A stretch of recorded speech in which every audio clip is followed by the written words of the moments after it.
everybody, it's Miss C. Today we're going to be talking about diagramming out for the clay bowl project. So there's another video on our YouTube channel already that talks about actually building it.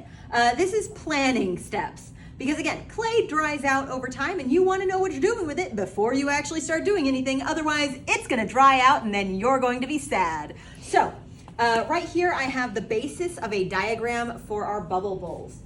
If you don't remember what bubble bowls look like, or if you haven't seen the other video, it's something like this.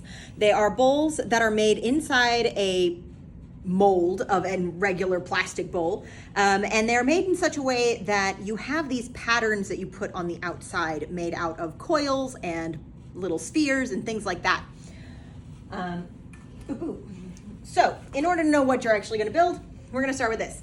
Now this right here, as I said, it's more of a diagram than a real drawing or a sketch because everything's going to change whenever you meet the enemy. All plans change upon contact with the enemy. So this is an idea of what you're going to do. It's going to tell you kind of what shapes you're going to use, etc. This is going to give you a plan to start from, but it will have to morph or change a little bit as you realize how much clay your little rings and rolls and coils and braids and stuff, however much space that takes up. In the actual bowl, you're going to have to be a little bit adjusting, but it'll give you an idea of what you need to make ahead of time. So on our little bowl, this is the side of your bowl, just straight on from the side. You can see how the sides come out a little bit. The top is a little bit wider, the bottom's a little bit smaller. Over here, this circle is to represent the bottom of the bowl. And both of these diagrams are meant more for showing what this outside pattern will be, because that's what you're going to be putting into your bowl mold. Less than whatever texture or whatnot you put on the inside. So we're going to start with the bottom. So for example, the clay one that I was showing you just a second ago has a disc on the bottom, and that disc is surrounded by little balls or dots. It sounds a little bit more school appropriate. Don't come after me. So we have a disc and some dots. On ours over here, there's lots of different ways that you can show this. You can have dots, which are small balls of clay. You could have a coil of clay that can be represented this way. You might spiral them, things like that.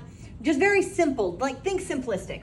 So on my little bowl here, the one that I personally made in the video that we have on our YouTube channel already, it's mostly spirals and dots.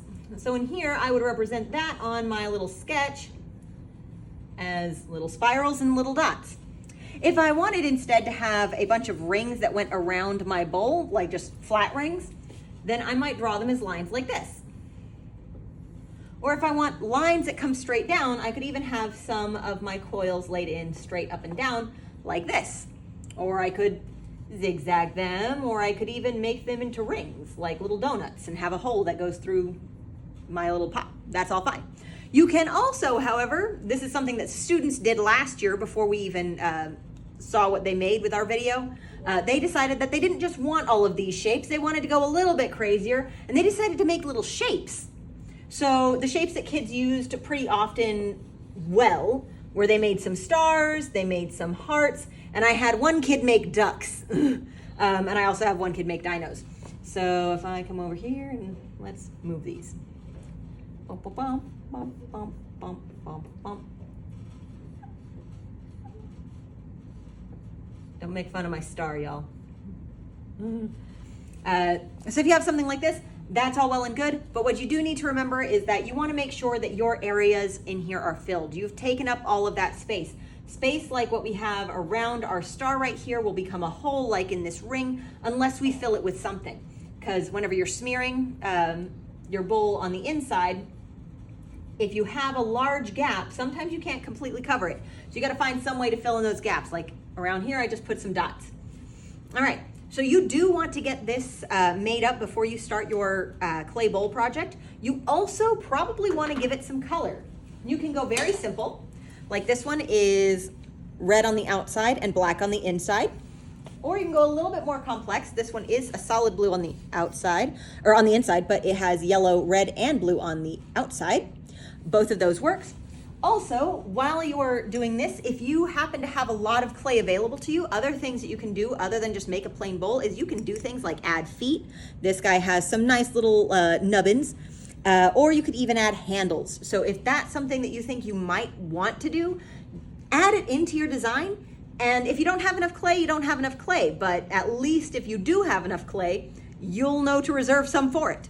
All right, so make sure you get that colored so that it looks proper and nice and properly schematic. Make sure your name is on it just in case you need to turn it in, and have fun building a clay bowl. Hasta la vista.